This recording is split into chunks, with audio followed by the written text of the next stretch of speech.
Nah, ini saya ambil dari syarat layak terbang ya di IATA ya, IATA International Air Transport Association. Jadi syarat-syarat yang ditentukan dari kelayakan penerbangan dari IATA ini. Jadi memang di sini hampir semua penyakit ada. Di sini misalnya yang akan saya bahas misalnya ya, di sini ada kardiovaskuler ada. Jadi ada, nanti bisa dibaca, nanti bisa dilihat. Kalau yang akan saya bahas untuk yang paru, ini ada yang kardiovaskuler, kemudian ada yang gangguan darah, kemudian ini yang untuk respiratory disorder, yang ada masalah pada gangguan respiratori.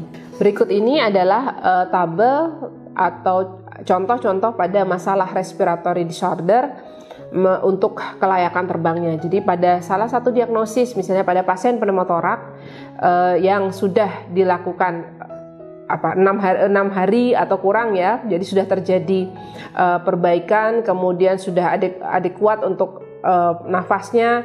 Nah, di sini juga pasien bisa ada syarat untuk layak terbangnya. Jadi di sini misalnya diterima kalau 7 hari setelah 7 hari sampai 14 hari ya setelah inflasi, artinya setelah pneumotoraknya membaik, atau pada pasien-pasien pneumotorak tersebut yang sudah dilakukan perawatan tetapi belum mengembang sempurna bisa menggunakan Helmich type. Jadi artinya dipasang alat di dinding dadanya yang bisa dikeluarkan udara dari dinding dadanya tersebut sewaktu-waktu. Nah, kemudian misalnya pada kasus yang kedua, pasien-pasien yang dilakukan surgery dada ya, operasi dinding dada seperti itu. Nah, di sini misalnya sudah dilakukan 10 hari atau kurang, tetapi pada di hari ke-11 tidak ada komplikasi atau recovery baik. Nah, itu boleh untuk kelayakan penerbangannya. Misalnya pada contoh chest surgery, lobectomy, pleurodectomy, atau open lung ya, operasi.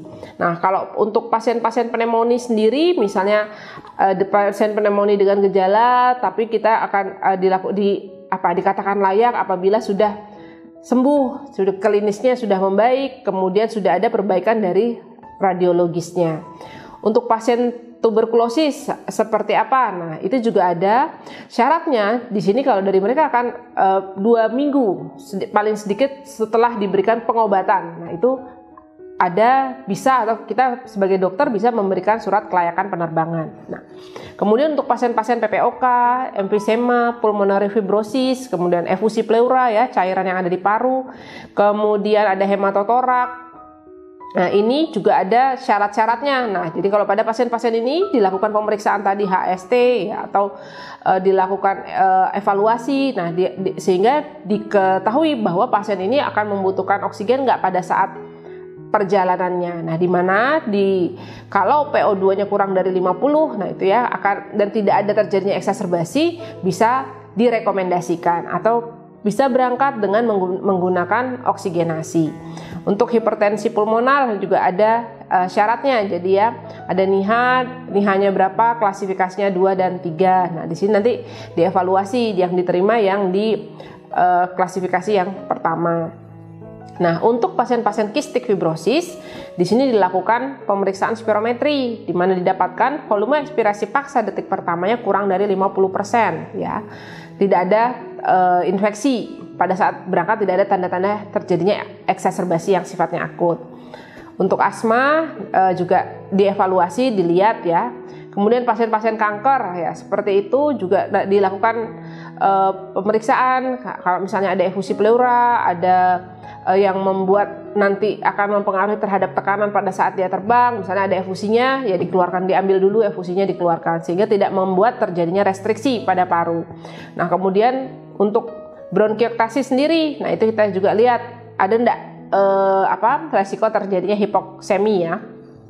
Kemudian ada penyakit-penyakit neuromuscular disease dan ada penyakit pulmonary arteriovenosus malformasi ya, jadi terjadi kelainan. Kemudian ada juga penderita-penderita yang sudah menggunakan ventilator yang akan diterbangkan misalnya dari satu rumah sakit ke rumah sakit lain, atau dirujuk atau malah dipulangkan. Nah, seperti itu ada juga syarat-syarat kelayakannya untuk terbang. Nah, di slide saya ini juga selain masalah respiratori, masalah gangguan respiratori, juga ada masalah misalnya gastrointestinal, kemudian saraf ya, central nervous systemnya. Di sini semua ada syarat-syaratnya dan bisa dibaca psikiatri. Nah, seperti itu. Ada kehamilan ya, pasien-pasien yang dalam radioterapi, ini bisa dibaca di dalam slide tersebut. Sekian kuliah penerbangan pada hari ini. Terima kasih. Wassalamualaikum warahmatullahi wabarakatuh.